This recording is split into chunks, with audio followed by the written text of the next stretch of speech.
नमस्कार, आप देख रहे हैं हमारा विशेष कार्यक्रम आध्यात्मिक ज्ञान चर्चा। और आइए अब शुरुआत करते हैं कार्यक्रम की और जानते हैं विचार जगत गुरु तत्वदर्शी संत रामपाल जी महाराज बनाम पवित्र हिंदू धर्म के आदरणीय सर्वशीर्ष शंकराचार्यों के विचार। आइए अब जानते हैं शारदा द्वारका पीठ तथा ज्योतिर्मठ बद्रीनाथ पीठाधीश्वर शंकराचार्य स्वरूपानंद सरस्वती जी महाराज के विचार कि आदि शंकराचार्य जी का जन्म कब हुआ और उनका जीवन काल कितने वर्ष का रहा। आदि शंकराचार्य का जन्म आज से 2511 वर्ष पहले हुआ है और उनका जीवन काल 32 वर्ष हुआ है। अष्टवर्षे चतुर्वेदी, द्वादशे सर्वशास्त्रविद, षोडशे कृतवान भाष्यम, द्वात्रिंशे मुनिरभ्यगात श्लोक है। 8 वर्ष की अवस्था में वो चारों वेदों के पंडित हो गए। 12 वर्ष की अवस्था में वो समस्त शास्त्रों के ज्ञाता हो गए। 16 वर्ष की अवस्था में उन्होंने प्रस्थानत्रयी पर भाष्य लिख दिए और 32 वर्ष की अवस्था में वो संसार छोड़कर चले गए। अच्छा, मैं बात करूं बद्रीनाथ मठ की, तो बद्रीनाथ मठ का महावाक्य क्या है और ये कौन से उपनिषद में वर्णित है? ये अयमात्मा ब्रह्म है, अथर्ववेद में। जी, बद्रीनाथ मठ के पूज्य देवता और देवी कौन है? वहाँ के पूज्य देवता एक तो बद्रीनाथ है, दूसरे वहाँ की देवी पूर्णागिरि देवी। अभी आपने सुने शारदा द्वारका पीठ तथा ज्योतिर्मठ बद्रीनाथ पीठाधीश्वर शंकराचार्य स्वरूपानंद सरस्वती जी महाराज के विचार। और आइए अब जानते हैं पुरी पीठाधीश्वर शंकराचार्य स्वामी श्री निश्चलानंद सरस्वती जी महाराज के विचार। आदि शंकराचार्य का जन्म कब हुआ तथा इनका जीवन काल कितने वर्ष का था? ईस्वी सन से 507 वर्ष पूर्व केरल के काल्टी गांव में भगवत्पाद शंकराचार्य महाभाग का आविर्भाव हुआ। 32 वर्ष की अवधि तक उन्होंने भारतवर्ष में कार्य किया। उसके बाद वे कैलाश धाम पधार गए। तो शंकराचार्य जी पुरी गोवर्धन मठ के पूज्य श्री देवता जी का क्या नाम है? श्री जगन्नाथ जी इसके देव हैं, आराध्य देव, और भगवती विमला आराध्य देवी हैं। अभी आपने सुने आदरणीय पुरी पीठाधीश्वर शंकराचार्य स्वामी श्री निश्चलानंद सरस्वती जी महाराज के विचार। और आइए अब जानते हैं आदरणीय श्री माधवाचार्य महाराज जी के विचार। कि आदि शंकराचार्य जी का जन्म कब हुआ तथा उनका जीवन काल कितने वर्ष का था? आदि शंकराचार्य जी ईसा से 500 वर्ष पहले हुए हैं, यानी आज से 2500 वर्ष पहले, और उनका जीवन काल 32 साल रहा। ये उनका इसी बीच उन्होंने सारे काम किए। बद्रीनाथ मठ का महाकाव्य क्या है और ये कौन से उपनिषद में वर्णित है? महावाक्य जो है बद्रीनाथ का है अयम आत्मा ब्रह्म, अयम आत्मा ब्रह्म, ये महावाक्य है और ये अथर्ववेद में है। बद्रीनाथ मठ के पूज्य देवता का नाम क्या है? भगवान नारायण। भगवान नारायण। और उनकी देवी पूर्णम्बा। अभी आपने सुने आदरणीय श्री माधवाचार्य महाराज जी के विचार। और आइए अब जानते हैं श्रृंगेरी पीठाधीश्वर श्री भारती तीर्थ जी महाराज के विचार। स्वामी जी, हम आपसे जानना चाहेंगे कि आदि जगत गुरु शंकराचार्य का जन्म कब हुआ तथा उनका जो कार्यकाल कितने वर्ष का था? उनका जन्म हुआ 1200 साल पहले। उनकी आयु थे 32 साल, 32 ईयर्स। 32 साल ही वे जिंदे थे। आपके श्रृंगेरी मठ का महावाक्य है कि और किस उपनिषद में से बने? महावाक्य तो अहम ब्रह्मास्मि है। श्रृंगेरी मठ का महावाक्य अहम ब्रह्मास्मि। अहम ब्रह्मास्मि का क्या अर्थ है? अहम ब्रह्मास्मि, मैं ब्रह्म ही हूँ, वही उसका अर्थ। जीव तथा ब्रह्म एक ही है या भिन्न है? वास्तव में एक ही है। जीव और ब्रह्म वास्तव में एक ही है, यही तो सिद्धांत है। अभी आपने सुने पवित्र हिंदू धर्म के आदरणीय सर्वशीर्ष शंकराचार्य के विचार। और आइए अब जानते हैं जगत गुरु तत्वदर्शी संत रामपाल जी महाराज के विचार।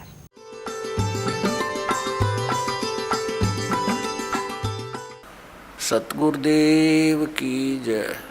बंदी छोड़ कबीर परमेश्वर जी की जय। बंदी छोड़ गरीबदास जी महाराज जी की जय। स्वामी राम देवानंद जी गुरु महाराज जी की जय हो। गरीब नमो नमो सतपुरुष को नमस्कार। गुरु की नहीं सुर नर मुनि जन साधुओं संतों सर्वसदी नहीं। सतगुरु साहेब संत सब दंडोतम प्रणाम। आगे पीछे मध्य हुए तिनको जा कुर्बान। पुण्यात्मा, आप जी सुनते आए हो विशेषकर 2-3 वर्षों से कि सन 2012 में प्रलय होएगी। अब वो प्रलय का अर्थ कैसे लगाकर पेश करते हैं कि पृथ्वी पर सर्वनाश हो जाएगा। ये वो प्रलय नहीं होगी, ये अधर्म की प्रलय होगी। अधर्म का सर्वनाश होगा, अज्ञान की प्रलय होगी और ज्ञान का विकास होगा। ये वो प्रलय अब सन 2012 में होगी। ये आध्यात्मिक संपूर्ण ज्ञान सुन रहे हैं। इसके अंदर आप जी को अपने सद्ग्रंथों में छुपे हुए गूढ़ रहस्यों का ज्ञान होगा। पुण्यात्माओं, जो शंकराचार्य जी हुए हैं प्रथम, उनका एक बहुत बड़ा योगदान है, एक बड़ा उपकार है। उन्होंने बुद्ध धर्म के प्रचार को रोक दिया।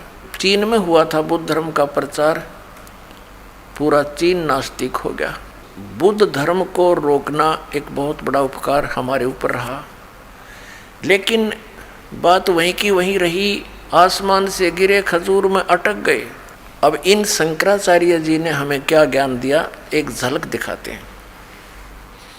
ये है सांकर पंचम।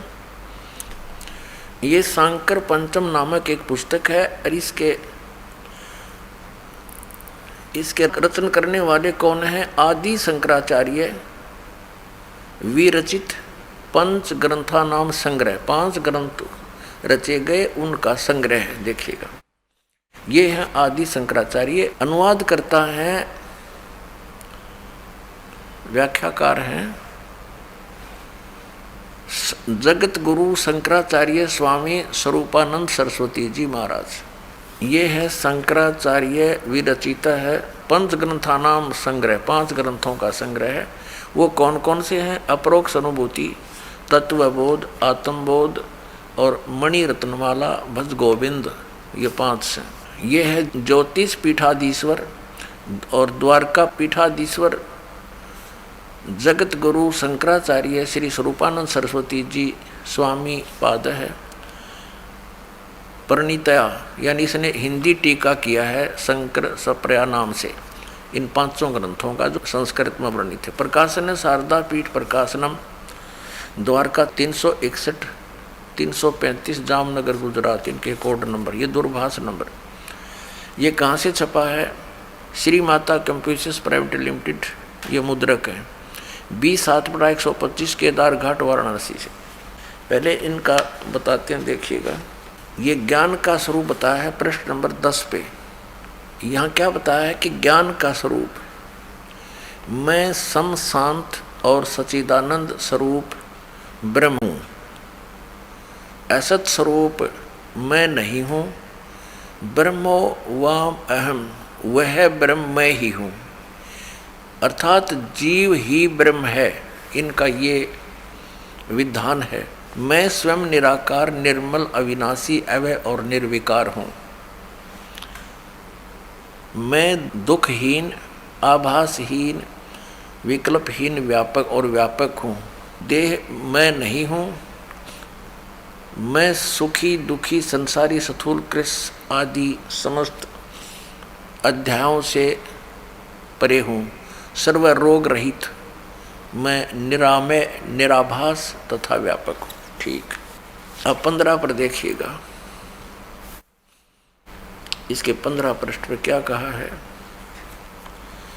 एवं देह आत्मा पुरुष ईश्वर है। इसका अर्थ इन्होंने क्या, मैं आत्म स्वरूप हूँ अर्थात पुरुष ही ईश्वर है। यहाँ थोड़ा सा घुमा गए ये, मैं आत्म स्वरूप ईश्वर है, मैं आत्म स्वरूप ईश्वर हूँ, ये कहना था। मैं आत्म स्वरूप हूँ, पुरुष ही ईश्वर है, यानी मैं ही ईश्वर हूँ। इसका अर्थ ये है, इन्होंने थोड़ा घुमा दिया अनुवाद करते समय, कोई बात नहीं, आगे फिर देखते हैं। अब पृष्ठ 46 और 47 पर ले चलते हैं। ये देखिएगा, ये 45 पृष्ठ पे इसी ये साफ लिखा शंकर पंच के ये अप्रोक्षानुभूति नामक ग्रंथ का अनुवाद यहाँ चल रहा है, इसके अंदर ही। इस पे क्या कहा कि मैं ब्रह्म ही हूँ, ठीक हो गया। फिर यहाँ लिखा है 46 पे,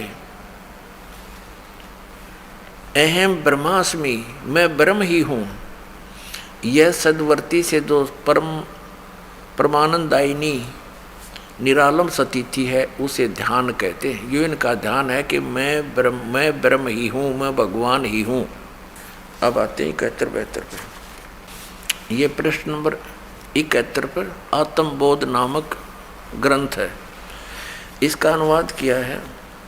यहाँ देखिएगा, किंतु असंग सचिदानंद स्वरूप प्रकाश रूप सर्व अंतर्यामी चिदाकाश स्वरूप हूँ मैं ही। मैं देह हूँ, पुरुष हूँ, ऐसा नहीं। ये तो सब नकारा किया कि ऐसा निश्चय नहीं होना चाहिए, पुरुष नहीं हूँ। किंतु ये है, आगे फिर लिखा है कि मैं स्वयं ब्रह्म ही हूँ, मैं स्वयं भगवान ही हूँ, जीव के विषय में ये ज्ञान है इनका। अप्रोक्ष ज्ञान द्वारा संपूर्ण कर्म बंधनों से वह ज्ञानी सर्वथा मुक्त हो जाता है, वही सच्चा जीवन मुक्त है। अब 72 पर देखियो, ये 72 पृष्ठ है आत्मबोध का, शंकर पंचकम। इसमें क्या लिखा है कि मैं ब्रह्म ही हूँ, ऐसे निश्चात्मक ज्ञान द्वारा संचित कर्म नष्ट हो जाते हैं। अच्छा, ये तो इसने बता दिया कि मैं ही ब्रह्म हूँ, जीव ही परमात्मा है। इसे सिद्ध हो गया कि वह ईश्वर मैं ही हूँ, यानी जीव ही परमात्मा है। इनका ये विधान है। और फिर ये क्या कहते हैं, श्री कृष्ण और शंकर भगवान की पूजा करनी चाहिए। देखिएगा, इसी के शंकर पंचम चल रहा है 136 पर। ये शंकर पंचम पंच के श्री मणि रत्नमाला में 136 पृष्ठ पे ये यहाँ इसका श्लोक है। इस श्लोक का ये स्वरूपानंद जी श्री आदि शंकराचार्य द्वारा लिखे गए अपने अनुभव का ही अनुवाद कर रहे हैं। इसमें पूछा कि कार्य किम, क्या करना चाहिए, किम विधेयम, क्या विधान है। तो कहता मलिनम शिव अर्चा।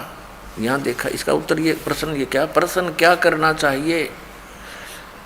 शंकराचार्य जी कह रहे हैं भगवान शिव की पूजा करनी चाहिए। फिर जीव कहाँ गया। अब भगवान शिव की पूजा करनी चाहिए तो जीव कहाँ रह गया भगवान। फिर आगे और दिखाते हैं इनके कलाबाजी, 128 पृष्ठ पे दिखाते हैं आपको। ये देखिएगा, ये 127 पृष्ठ पे 10वां श्लोक है, ये श्री मणि रत्नमाला का, उसी शंकर पंचके में, पंचक में। यहाँ ये संस्कृत है, कार्य मया का, मेरा कार्य क्या है, शिव विष्णु भक्ति, ये संस्कृत है। यहाँ अनुवाद किया श्री स्वरूपानंद जी ने। वो श्लोक है संस्कृत में शंकराचार्य का, आदि शंकराचार्य। प्रश्न मुझे क्या करना चाहिए, ये इसमें शपथ है कि मया कार्य मया का, मुझे क्या करना चाहिए। इसमें लिखा शिव विष्णु भक्ति, बस यह करनी चाहिए। देखो इसका अनुवाद इन्होंने कहा है, प्रश्न मुझे क्या करना चाहिए, 128 पृष्ठ पे है भी। मुझे क्या करना चाहिए, भगवान शिव और विष्णु की भक्ति करनी चाहिए। अब जीव की तरह गया वो फिर भगवान। अब परमात्मा कहते हैं ये माला पैर हुए हैं मुक्ता, सटदल उआ बाई बकदा। ये उआ बाई बकरे हैं,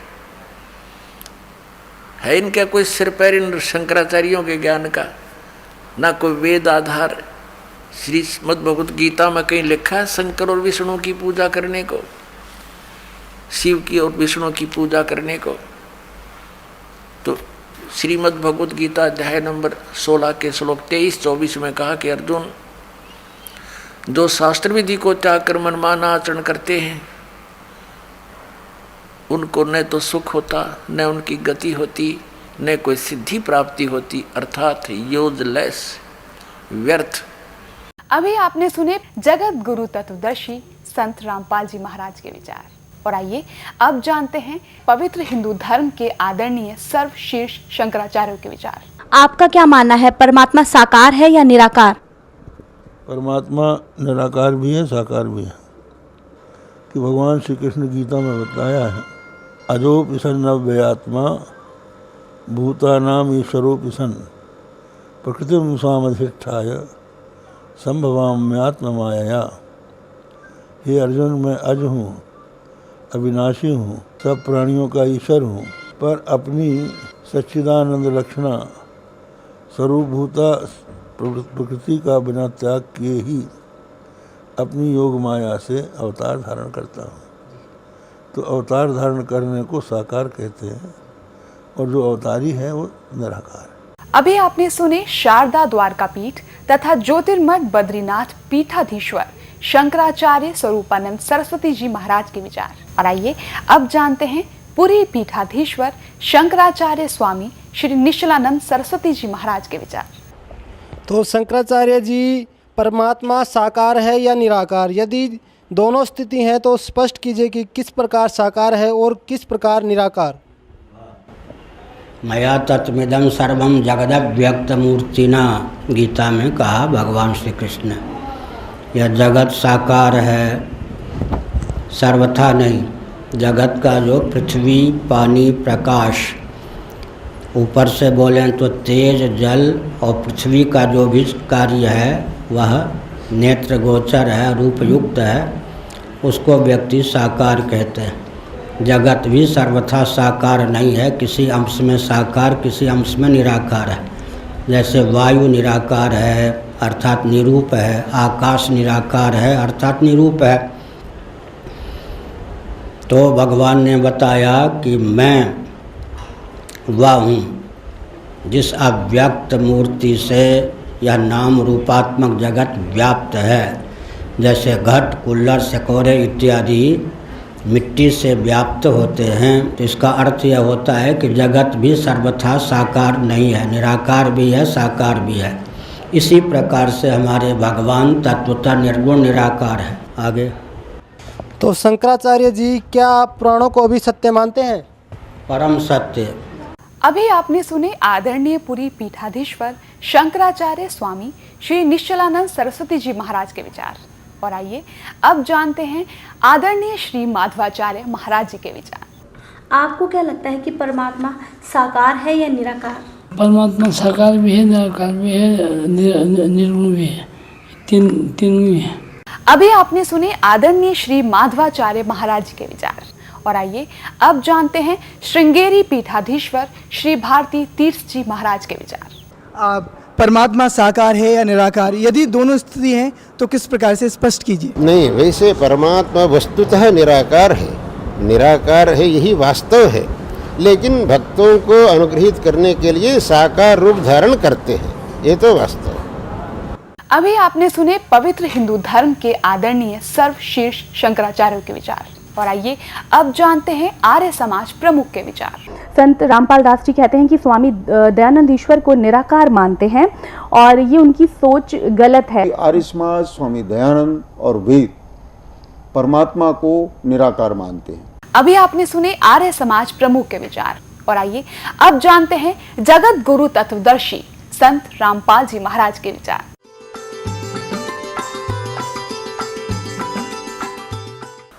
सतगुरुदेव की जय। बंदी छोड़ कबीर परमेश्वर जी की जय। बंदी छोड़ गरीबदास जी महाराज जी की जय। स्वामी राम देवानंद जी गुरु महाराज जी की जय हो। गरीब नमो नमो सतपुरुष को नमस्कार, गुरु की नहीं सुर नर मुनि जन साधुओं संतों सर्वसदी नहीं। सतगुरु साहेब संत सब दंडोतम प्रणाम, आगे पीछे मध्य हुए तिनको जा कुर्बान। आप पुण्यात्मा आध्यात्मिक संपूर्ण ज्ञान सुन रहे हैं। इसके अंदर आप जी को अपने सदग्रंथों में छुपे हुए गूढ़ रहस्यों का ज्ञान होगा। तो पुण्यात्माओं, आप जी को सत्संग प्राप्त नहीं हुआ, और जिसको आप सत्संग जानकर ग्रहण किए हुए हो वो कोरा ज्ञान है।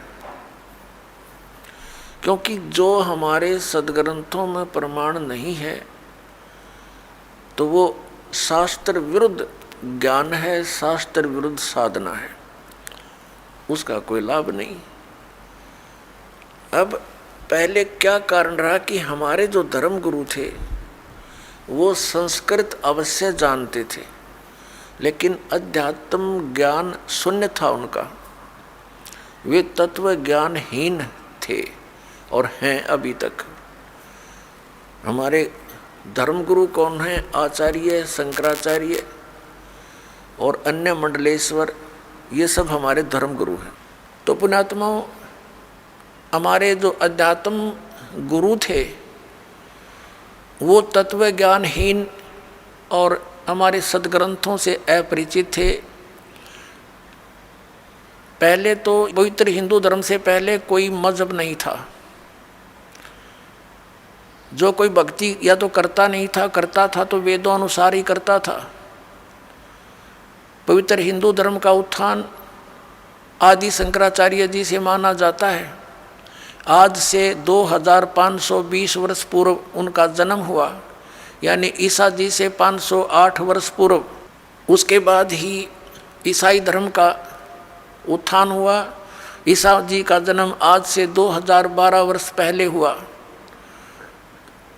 और उस ईसाई धर्म के बाद ही मुसलमान धर्म का उत्थान हुआ। लगभग 1400 वर्ष उसको हुए हैं। तो हमारा जन्म पवित्र हिंदू धर्म में हुआ।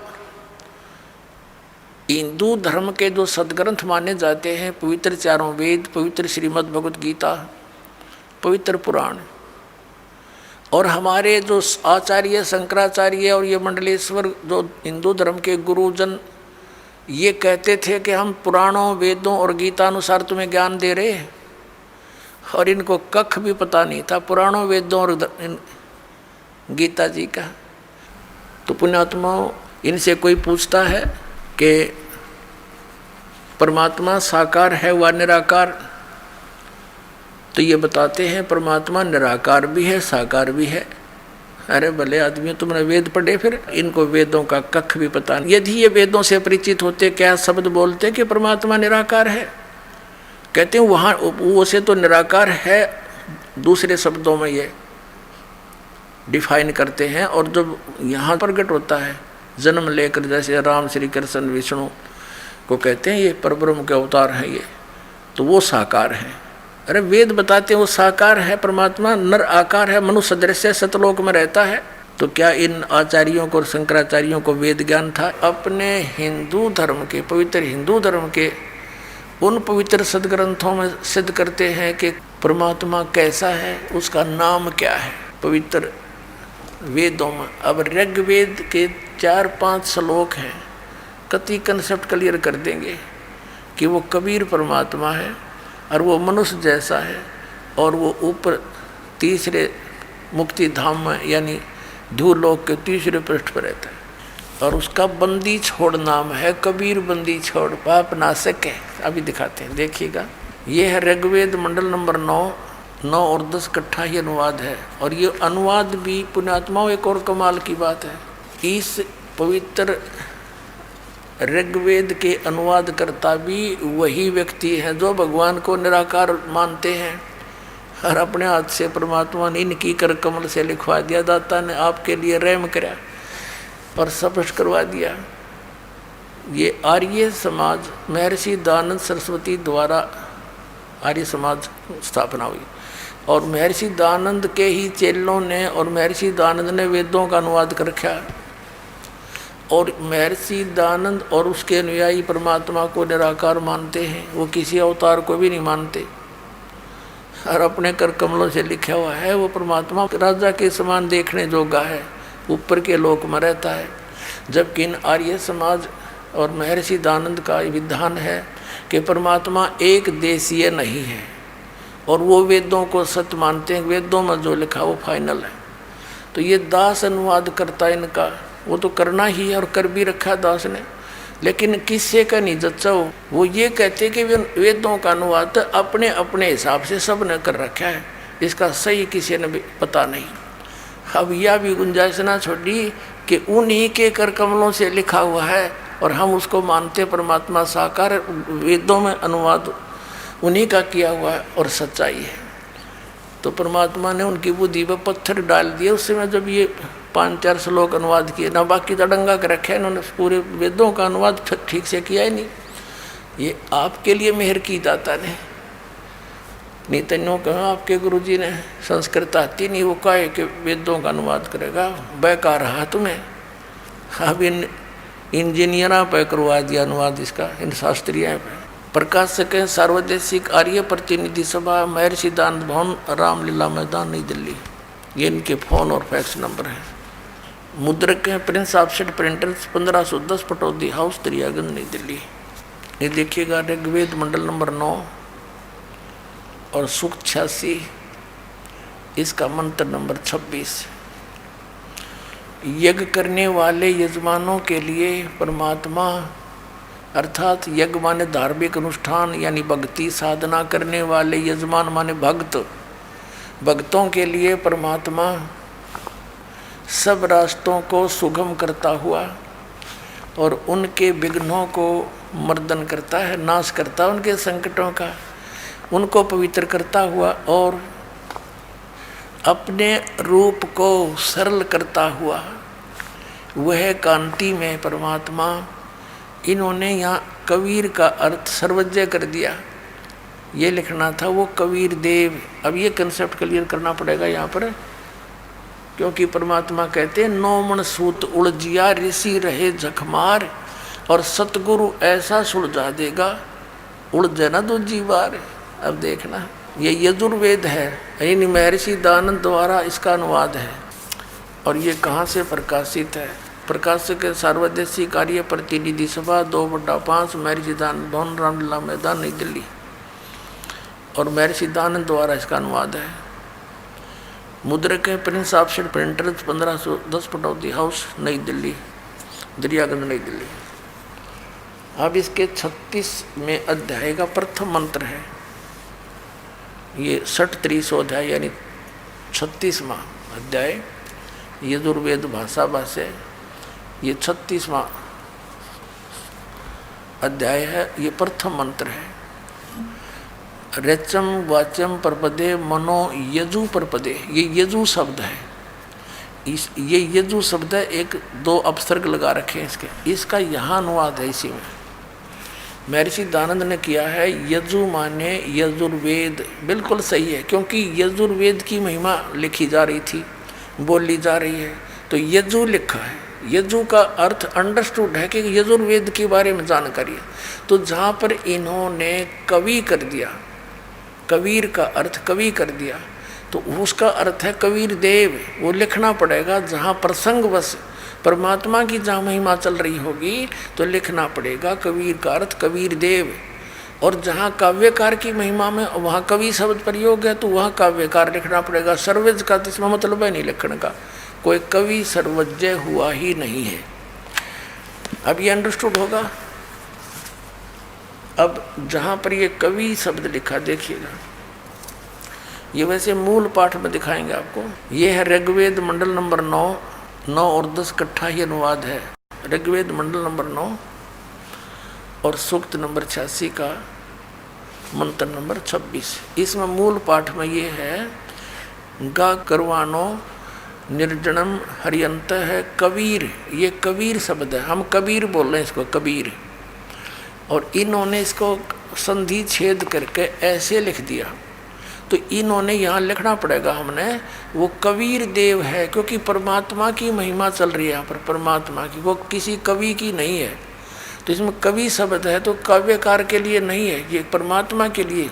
उसका नाम है कबीर देव, हम उसको कबीर बोले बै, जैसे हम वेदों को वेद कहते हैं अपनी लोकल लैंग्वेज में, तो ऐसे ही कबीर को कबीर कहने लग गया। देव माने परमात्मा, हम साहब कह देते हैं कबीर साहब। तो ये यहाँ उस कबीर साहब उस काशी वाले धानक के लिए ही वेद प्रमाण कर रहे हैं।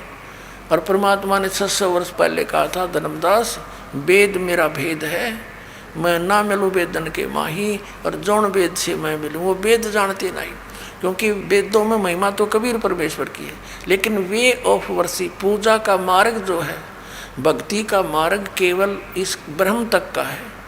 ओम नाम का जाप है, 500 यज्ञ है, नथिंग एल्स। तो यहाँ फिर आइए इसके ऊपर, ऋग्वेद मंडल नंबर 9 सूक्त 86 का मंत्र 1 हम पढ़ रहे हैं। अब हम यहाँ आगे कि अपने रूप को सरल करता हुआ वह कांति में परमात्मा कबीर देव लिखना पड़ेगा यहाँ। कबीर देव यानी कबीर साहब विद्युत के समान क्रीड़ा करता हुआ वर्णीय पुरुष को प्राप्त होता है। वर्णीय माने यानी श्रेष्ठ, अच्छी आत्मा को मिलता है। उसका उद्देश्य वो कहाँ रहता है? ऋग्वेद मंडल नंबर 9 सूक्त 86 का मंत्र 27 में पर है।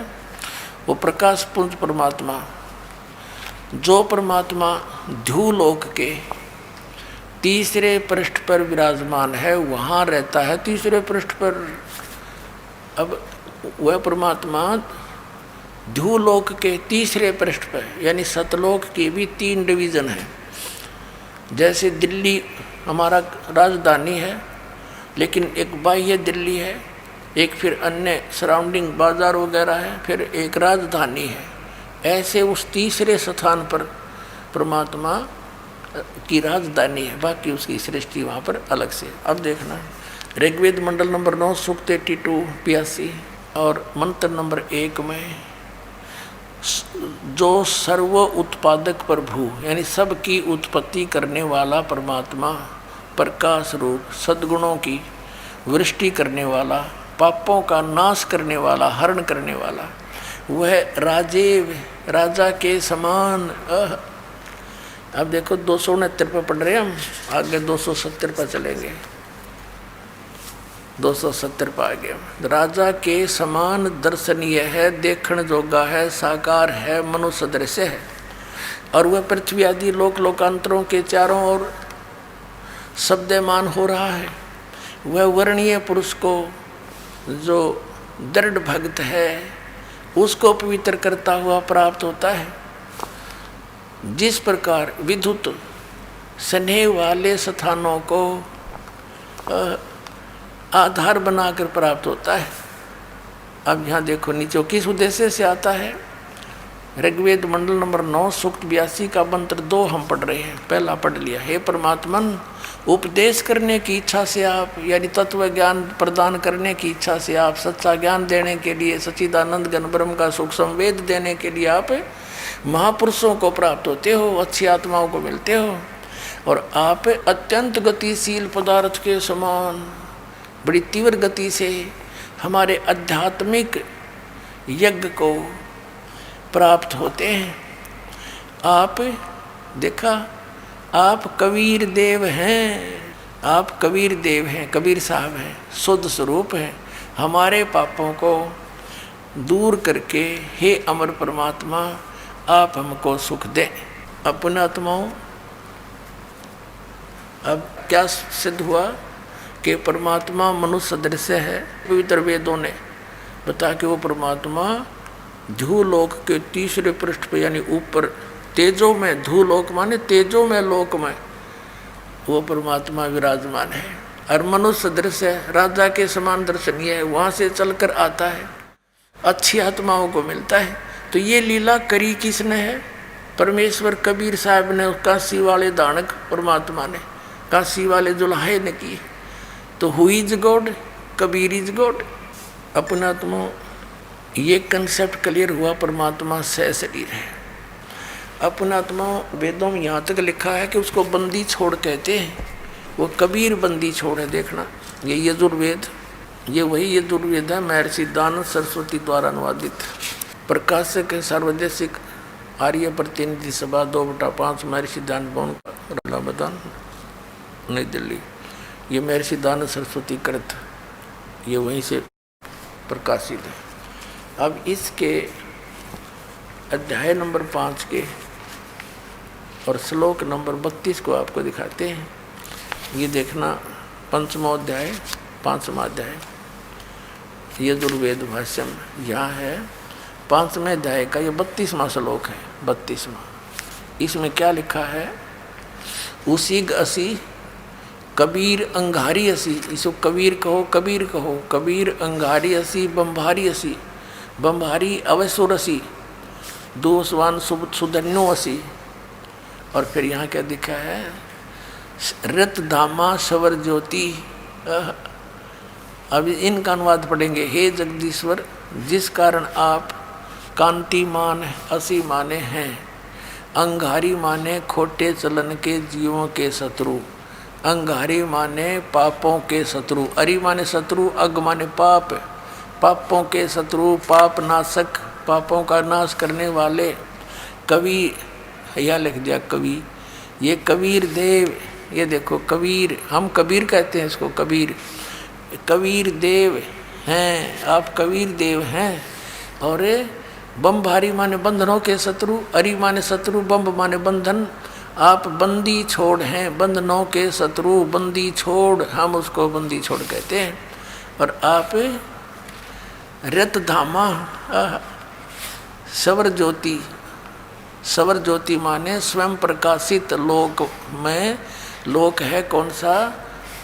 रत धामा, सत्य धाम युक्त असी माने हैं। रत माने सत्य, ये लिखे रहे हैं खुद अर्थ, रत माने सत्य और धाम का अर्थ धाम लिख दिया, हम लोक कह दे हैं। आप सतलोक में रहने वाले हो, आप सतलोकवासी हो, सतलोक में रहने वाले हो, रित धामा। अपनात्मा, ये हमने पहचान लिया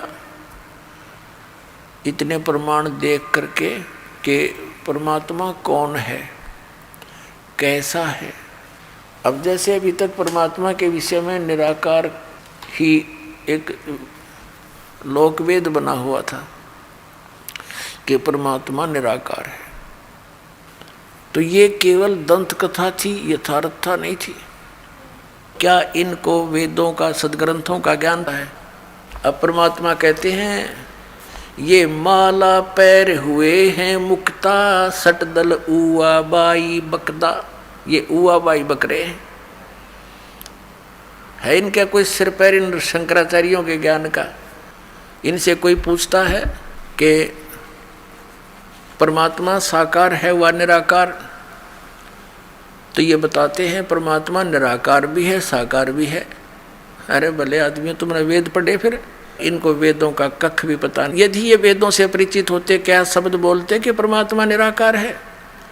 कहते हैं वो से तो निराकार है, यहाँ आता है ना, प्रकट होता है जन्म लेकर। जैसे राम, श्री कृष्ण, विष्णु को कहते हैं ये परब्रह्म के अवतार हैं, ये तो वो साकार है।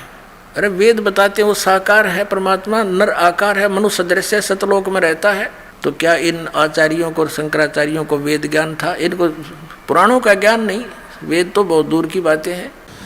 तो परमात्मा कहा करते, निरंजन धन तेरा दरबार, निरंजन धन तेरा दरबार, जहाँ पर तनिक ना न्याय विचार, पाखंडी की पूजा जग में, संत को कहें लबाड़। पाखंडी की पूजा जग में, संत को कहें लबाड़। अज्ञानी को परम विवेकी, ज्ञानी को मूड गंवार, निरंजन धन तेरा दरबार, निरंजन धन तेरा दरबार, जहाँ पर तनिक न न्याय विचार। कह कबीर सुनो भाई साधो, यहाँ सब उल्टा व्यवहार। कह कबीर सुनो भाई साधो, यहाँ सब उल्टा व्यवहार। सच्चों को तो ये झूठा बतावें, इन झूठों का एतबार निरंजन। धन तेरा दरबार निरंजन, धन तेरा दरबार जहाँ पर तनिक ना न्याय विचार। अभी आपने सुने जगत गुरु तत्वदर्शी संत रामपाल जी महाराज के विचार। और आइए अब जानते हैं पवित्र हिंदू धर्म के आदरणीय सर्वशीर्ष शंकराचार्य के विचार। आप जी पुराणों को भी सत्य मानते हैं? मानते हैं। जी बद्रीनाथ मठ के पूज्य देवता और देवी कौन है? वहाँ के पूज्य देवता एक तो बद्रीनाथ है, दूसरे वहाँ की देवी पूर्णागिरी देवी। क्या श्री कृष्ण अर्थात विष्णु नारायण भगवान नारायण जी वही भगवान है? ऐसा है कि श्री कृष्ण जो हैं वो परब्रह्म परमात्मा के अवतार हैं, विष्णु भी उन्हीं के अवतार हैं। इसके अलावा हमने ये भी सुना है कि ब्रह्मा विष्णु महेश भी किसी और की साधना करते हैं, वो कौन है? वो अपने ही स्वरूप की साधना करते हैं। हमने सुना है ब्रह्मा जी रजगुण, विष्णु जी सद्गुण और शिव जी तम गुण हैं। क्या आप इससे सहमत हैं? ऐसा है कि एक ही परमात्मा है। ये तीन गुणों के अनुसार रजोगुण को लेकर ब्रह्मा बन जाते हैं, सत्गुण को लेकर विष्णु बन जाते हैं और संहार के लिए तमोगुण लेकर शिव बन जाते हैं। जी आप जी का इष्ट देव कौन है? हम लोगों का जो उपनिषदों के द्वारा प्रतिपाद्य परब्रह्म परमात्मा है वही हमारा इष्ट देव है। एक स्वामी जी छोटा सा प्रश्न बीच में रह गया है। जैसे आपने बताया कि आपका इष्ट देव कौन है, वो थोड़ा क्लियर नहीं हुआ, आप प्लीज उसे क्लियर कीजिए। ये क्लियर करने की आपको वो कोई अधिकार आपको नहीं है इसका। ये जरूर क्या है कि हमसे आप सारी बात पूछ रहे हैं, जो हमारे मन की बात है, जो हमारी साधना की बात है, वो हमारे गुरु ही हमको बता सकते हैं और उसको ही हम बता सकते हैं। चाहे जिसको चैनल में बताने की चीज़ें थोड़ी यही है। ये श्री माता कैंपोसिस प्राइवेट लिमिटेड का प्रकाशन आषाढ़ पूर्णिमा संवत 2066 जुलाई 2009 की वर्ष 8 अंक 97 मूल्य 10 रुपये। ये हैं नारायण यानी श्री विष्णु जी, ये इनके भगवान हैं श्री विष्णु जी और श्री ब्रह्मा जी और श्री शंकर जी। ये तो इनके पूज्य देवता हैं। ये पार्वती जी की पूजा करते हुए और इनकी मूर्ति के साथ सुशोभित हैं श्री स्वरूपानंद जी सरस्वती जी। अभी आपने सुने शारदा द्वारका पीठ तथा ज्योतिर्मठ बद्रीनाथ पीठाधीश्वर शंकराचार्य स्वरूपानंद सरस्वती जी महाराज के विचार। और आइए अब जानते हैं पुरी पीठाधीश्वर शंकराचार्य स्वामी श्री निश्चलानंद सरस्वती जी महाराज के विचार। तो शंकराचार्य जी पुरी गोवर्धन मठ के पूज्य श्री देवता जी का क्या नाम है? श्री जगन्नाथ जी इसके देव हैं, आराध्य देव, और भगवती विमला आराध्य देवी हैं। शंकराचार्य जी आपका इष्ट देव कौन है? सच्चिदानंद स्वरूप सर्वेश्वर हमारे इष्ट देव हैं। तो शंकराचार्य जी क्या आप पुराणों को भी सत्य मानते हैं? परम सत्य। ये श्री माता कैंपोसिस प्राइवेट लिमिटेड का प्रकाशन आषाढ़ पूर्णिमा संवत 2066 जुलाई 2009 की वर्ष 8 अंक 97 मूल्य 10 रुपये। ये हैं नारायण यानी श्री विष्णु जी, ये इनके भगवान हैं श्री विष्णु जी और श्री ब्रह्मा जी और श्री शंकर जी। ये तो इनके पूज्य देवता हैं।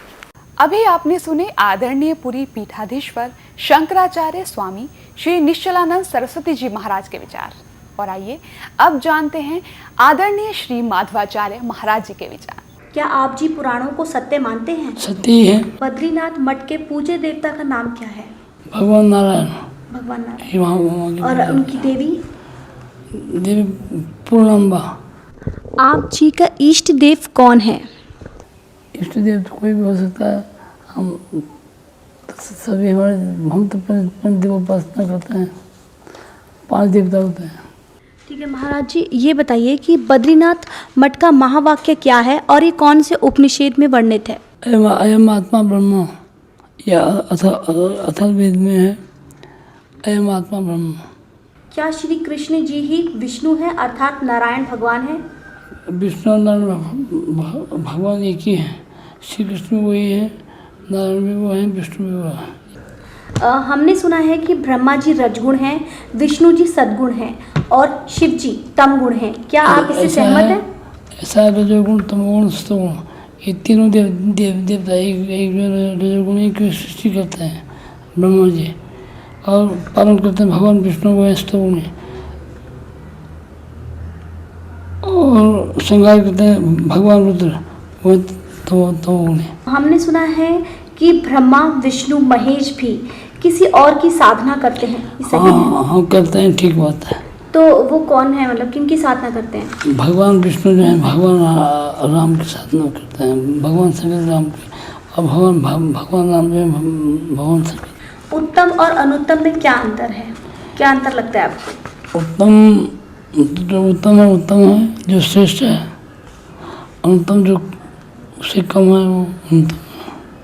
गीता जी अध्याय 7 श्लोक 18 में गीता बोलने वाला भगवान अपनी साधना को अनुत्तम क्यों कह रहा है? अपनी साधना को अनुत्तम तो नहीं कहा, साधना को अनुत्तम नहीं कहा गया, साधना तो उत्तम ही है। यह श्री माता कैंपोसिस प्राइवेट लिमिटेड का प्रकाशन आषाढ़ पूर्णिमा संवत 2066 जुलाई 2009 की वर्ष 8 अंक 97 मूल्य 10 रुपये। ये हैं नारायण यानी श्री विष्णु जी, ये इनके भगवान हैं श्री विष्णु जी और श्री ब्रह्मा जी और श्री शंकर जी, ये तो इनके पूज्य देवता हैं। अभी आपने सुने आदरणीय श्री माधवाचार्य महाराज के विचार, और आइए अब जानते हैं श्रृंगेरी पीठाधीश्वर श्री भारती तीर्थ जी महाराज के विचार।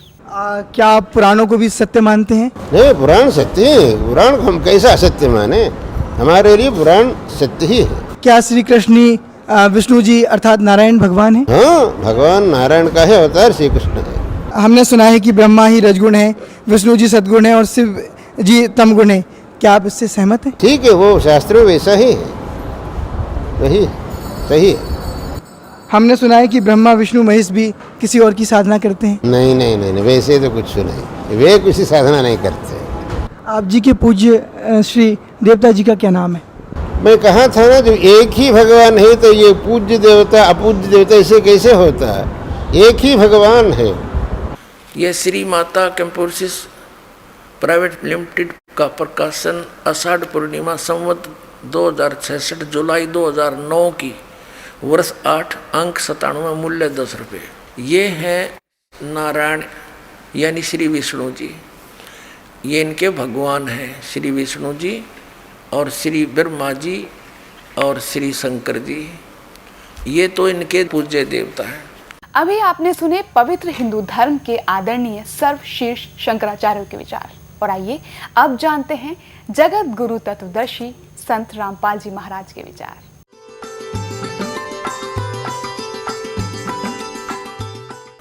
सतगुरुदेव की जय। बंदी छोड़ कबीर परमेश्वर जी की जय। बंदी छोड़ गरीबदास जी महाराज जी की जय। स्वामी राम देवानंद जी गुरु महाराज जी की जय हो।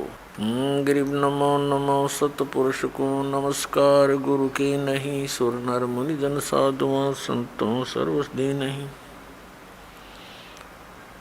सतगुरु साहेब संत सब दंडोतम प्रणाम, आगे पीछे मध्य हुए तिनको जा कुर्बान। पुण्यात्मा, आप जी सुनते आए हो विशेषकर 2-3 वर्षों से कि सन 2012 में प्रलय होएगी। अब वो प्रलय का अर्थ कैसे लगाकर पेश करते हैं कि पृथ्वी पर सर्वनाश हो जाएगा। ये वो प्रलय नहीं होगी, ये अधर्म की प्रलय होगी।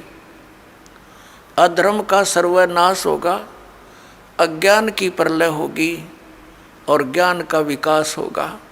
ये वो प्रलय अब सन 2012 में होगी। किसी ने एक शंकराचार्य जी से पूछा, जी आपका इष्ट कौन है? कि परम ब्रह्म परमात्मा। उन्होंने कहा, जी थोड़ा सा डिटेल से बताओ वो कौन है परम ब्रह्म परमात्मा? वो कहता, तुम्हें क्या अधिकार है पूछने का? अरे ये पूज्य किसने? लदास बताओगे इनके पूज्य देव कौन से? ये देखिए, ला मैं दिखा दूं इनके इष्ट देव। ये है इनके इष्ट देव, देखिएगा इन्हीं के लिखे हुए हैं। ये भी शर्माण लाग गए। ये श्री माता कंपोसिस प्राइवेट लिमिटेड का प्रकाशन आषाढ़ पूर्णिमा संवत 2066 जुलाई 2009 की, वर्ष 8, अंक 97, मूल्य 10 रुपये। ये हैं नारायण यानी श्री विष्णु जी। ये इनके भगवान हैं, श्री विष्णु जी और श्री ब्रह्मा जी और श्री शंकर जी। ये तो इनके पूज्य देवता हैं। अपने आत्मा दास के सत्संग में मुख्य तौर पर 3 ब्रह्म होते हैं। 3 ब्रह्म यानी 3 प्रभु, 3 पुरुष। एक सरब्रह्म, एक अक्षर ब्रह्म, एक परम अक्षर ब्रह्म। दूसरे शब्दों में एक सरपुरुष, एक अक्षर पुरुष और एक परम अक्षर पुरुष। तीसरे शब्दों में ईश्वर, परमेश्वर। ये 3 मुख्य प्रभु हैं। मुख्य तो वैसे एक है, लेकिन हमारे सदग्रंथों में जो विशेष ज्ञान दिया है इन तीनों के विषय में। और इसके पश्चात 3 प्रभु और माने हैं। रजगुण श्री ब्रह्मा जी, सतगुण श्री विष्णु जी और तमगुण श्री शंकर जी। और आदि शक्ति प्रकृति देवी ये दुर्गा है। इनके बाद फिर बहुत से देवता हैं जो भगवान की भक्ति करके ही कुछ उन्होंने अपने टायर में हवा भर ली, यानी परमात्मा की कुछ भक्ति संग्रहित करके, और वो कुछ सिद्धि युक्त हो करके अन्य प्राणियों से श्रेष्ठ बने दिखाई देते हैं। वो भी देवता हैं। यानी श्री ब्रह्मा जी रजगुण, श्री विष्णु सतगुण, श्री शिव जी तमोगुण, ये अन्य देवताओं में हैं। और ये हमारे इस तत्व ज्ञान के अंदर मुख्य तौर पर प्रभु नहीं गिने जाते। दूसरे शब्दों में दास कहे कि ये भगवान नहीं है, ये ईश नहीं है, स्वामी नहीं है, भगवान नहीं है। तो ये बात जनसाधारण के गले उतरे नहीं, विशेषकर पवित्र हिंदू समाज के पुण्यकर्मी प्राणियों के। क्योंकि हमारे धर्मगुरुओं ने हमें उल्टा पाठ पढ़ा दिया, और एक दिन से नहीं हजारों वर्षों से यही पाठ हम सुनते आ रहे हैं कि ब्रह्मा विष्णु महेश सर्वेश्वर हैं, इनका कोई जन्म मृत्यु नहीं होता, इनकी कोई माता पिता नहीं है, ये स्वयंभू है। तो जिस कारण से दास ने ये शब्द बोल दिया कि ये भगवान नहीं है,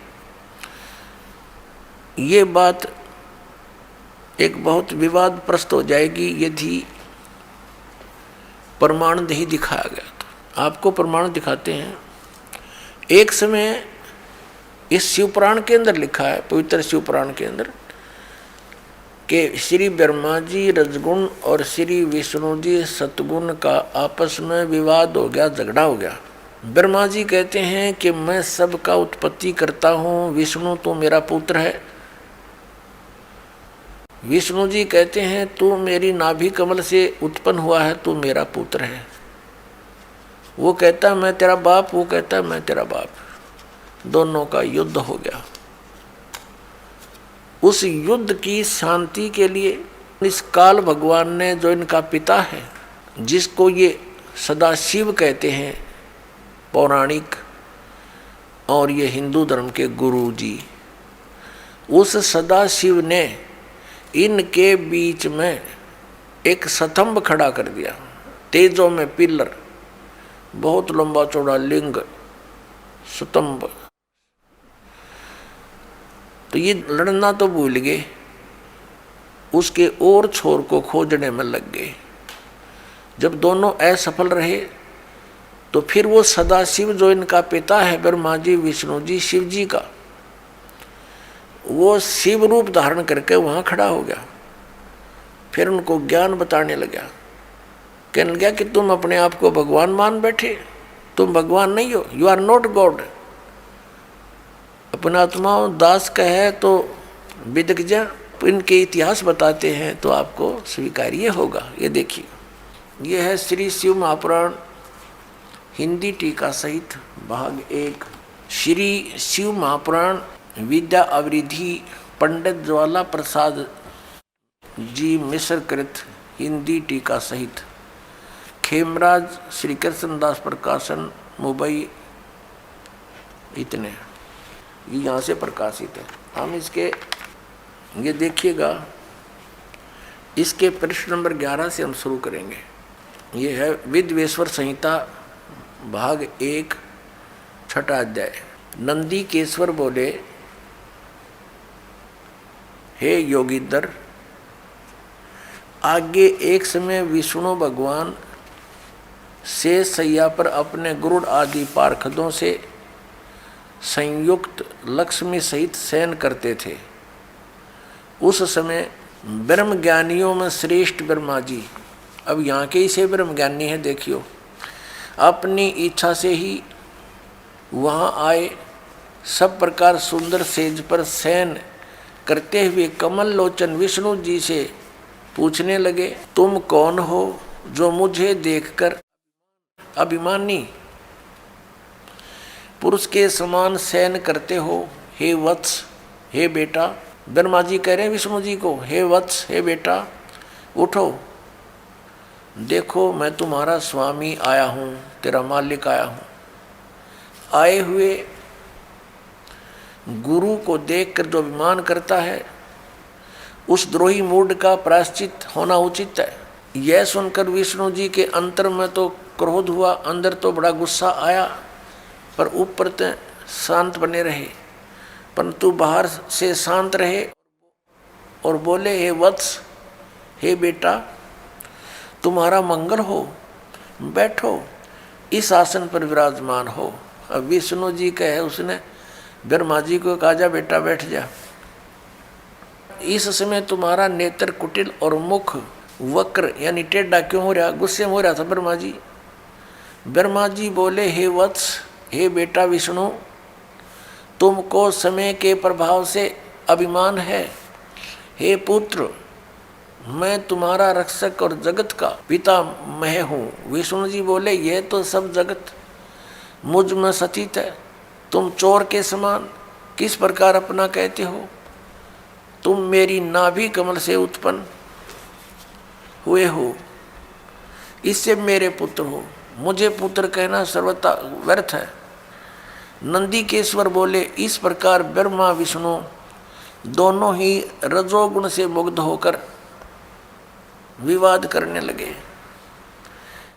मैं श्रेष्ठ हूँ, मैं स्वामी हूँ, ऐसा कहकर एक दूसरे को मारने की इच्छा से युद्ध करने में उत्सुक हुए। अब देखो, संपूर्ण देवता विमान में बैठकर वो तो लठ बजाने तैयार हो रहे हैं, और हमारे देवता फिर क्या क्रिया करते हैं? तब संपूर्ण देवता विमानों में बैठकर उस महाअद्भुत युद्ध को देखने चले आए और आकाश में उनके ऊपर फूल बरसाने लगे। वारे देवताओं, बताइए, देवताओं के काम है, दो भाई लड़ भी रहे हैं किसी कारण से, भले पुरुषों का काम है उनका बीच बचाड़ा करके छुटवावे, उनसे युद्ध बंद करवावे, और ये देवता फूल बरसावे, कहाँ मरो कटके, देखो कौन सा तगड़ा है। तो ये सारा एक काम बिगड़ा पड़ा पुण्यात्माओं इस तत्व ज्ञान के अभाव से। अब हम उस प्रसंग पर आते हैं कि जिसके अंदर ये कहा गया है इसी पवित्र पुराण में कि ब्रह्मा और विष्णु तुम भगवान नहीं हो, यू आर नॉट गॉड। देखिए अब हम आगे हैं 17 पृष्ठ पे, और विद्वेश्वर संहिता भाग 1 अध्याय 9। ये वही प्रसंग यहां तक चल रहा। नंदीकेश्वर बोले इस प्रकार भगवान ने उन नम्र हुए। अब क्या हुआ कि उन दोनों के बीच में, अभी आपको बताया था, उन दोनों ब्रह्मा और विष्णु जो लड़ रहे थे उनके बीच में एक पिलर खड़ा कर दिया तेजों में, लिंग बहुत लंबा चौड़ा, जिसका कोई और छोर उन दोनों को नहीं मिला। और फिर ये स्वयं प्रकट हो गया। कौन? इनका पिता, ये सदाशिव बोलते हैं इसको, ये काल ब्रह्म, जिसने गीता का ज्ञान दिया। अब यहां देखिए, हम जो आपको दिखाया था, फिर देखिए ये पृष्ठ 17 पे, विद्वेश्वर संहिता भाग 1 अध्याय 9 पर नंदीकेश्वर बोले इस प्रकार भगवान ने उन नम्र हुए ब्रह्मा और विष्णु पर अनुग्रह करके उनके युद्ध में परस्पर उनकी सेना मारी गई थी, उस सब को यहाँ देखें। उन दोनों की अज्ञानता और वैर को दूर करने के अर्थ उनसे क्या कहा भगवान, काल भगवान ने, सदाशिव ने क्या कहा कि मेरे सकल और निष्कल यानी साकार और निराकार में भेद से 2 रूप हैं, परंतु और ईश्वर नहीं है, मेरे अतिरिक्त कोई प्रभु नहीं है। इस कारण उनके 2 रूप नहीं हो सकते, पहला सतम रूप और दूसरा पीछे मूर्तिमान रूप धारण किया। इसमें ब्रह्म रूप निष्कल है, ये निष्कल है, निष्फल नहीं, और ईश्वर रूप सगुण है। मेरे ये दोनों रूप सिद्ध हैं, दूसरे किसी के नहीं हो सकते। इस कारण तुम दोनों को अथवा दूसरों को ईश्वरत्व की प्राप्ति नहीं हो सकती। तुमने जो अज्ञान से अपने को ईश माना, तुमने अज्ञान से अपने को ईश यानी भगवान माना, यह बड़ा अद्भुत हुआ। उसके दूर करने को ही मैं रण स्थान में आया। अब तुम दोनों अभिमान त्याग कर मुझ ईश्वर में अपनी बुद्धि लगाओ। मेरे प्रसाद से लोक में सब अर्थ प्रकाश होते हैं। हे पुत्रों, ब्रह्मा और विष्णु को इनका पिता वो सदाशिव काल कह रहा, हे पुत्रों, यह कृत आपने तप से प्राप्त किया है, जो कि सृष्टि की उत्पत्ति और पालन कहता है, सो मैंने प्रसन्न होकर तुम्हें दिया है। इसी प्रकार दूसरे 2 कृत रुद्र और महेश्वर को प्रदान किए हैं। अब देखो, जो दास सिद्ध करना चाहता है, एक तो ब्रह्मा और विष्णु और फिर रुद्र और महेश्वर, ये 4, इनसे 5वां है यू सदाशिव, जो ब्रह्मा विष्णु महेश जी के पिताजी हैं। और इनकी माता कौन है? वो दुर्गा है। अब देखिएगा, ये आदि शंकराचार्य जी द्वारा लिखे गए 5 ग्रंथों का एक समूह है। इसका नाम लिखा है शांकर पंचम। ये है 135 पृष्ठ, नीचे इसके पृष्ठ नंबर संख्या लिखी है। 135 पृष्ठ पे क्या लिखा है? ये आदि शंकराचार्य के द्वारा बोले गए श्लोक और लिखे गए, लिपिबद्ध किए गए। 29 नंबर श्लोक में कहा है कि सबसे बड़ा पशु कौन है? जिसने शास्त्रों का अध्ययन किया हो और फिर भी वह धर्म का आचरण नहीं करता हो, और न ही उसको आत्म स्वरूप का ज्ञान हो, वह सबसे बड़ा पशु है। अब आप फैसला कर लियो, सबसे बड़े पशु कौन है? कबीर साहब कहते हैं, कंठी माला सुमरनी और टिक्की बिंदी ला के, कंठी माला सुमरनी ये पैरे से क्या हो, ऊपर डूंडा साध का और अंतर रख्या खो। ऊपर तो दिखा बड़ा महात्मा है, तिलक तलक लगा के बिंदी बंदी ला के माला 4 पैर के, नो दिखा बड़ा महापुरुष है पहुंचा हुआ, और अंदर खख नहीं, तुम्हारे पास ज्ञान नहीं, अज्ञान से भरे हो। तो ऊपर डूंडा साध का, ऊपर तो डूंडा ठा रखा बड़ा महापुरुष होगा, लोग दिखावा, और अंतर रख्या खो, अंतर ज्ञान नहीं पूरा। गीता जी को आधार मानते हैं कि गीता जैसा ग्रंथ नहीं। श्रीमद् भगवत गीता एक बहुत ही अनमोल ग्रंथ है। और फिर नाम देते हैं हरे कृष्ण हरे राम, राधे श्याम सीताराम। बताओ गीता जी में है कहीं पर ये? या आप भी मूर्ख बन रहे, औरों को भी जीवन बर्बाद कर रहे आत्माओं का।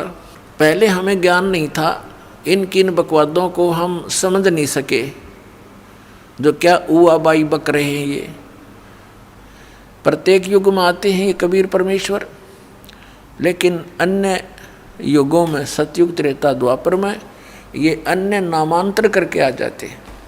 सतयुग में सत्सुकृत नाम से, त्रेता में मुनिंदर नाम से, और द्वापर में करुणा में नाम से, और कलयुग में अपने ओरिजिनल नाम से आते हैं, कबीर नाम से।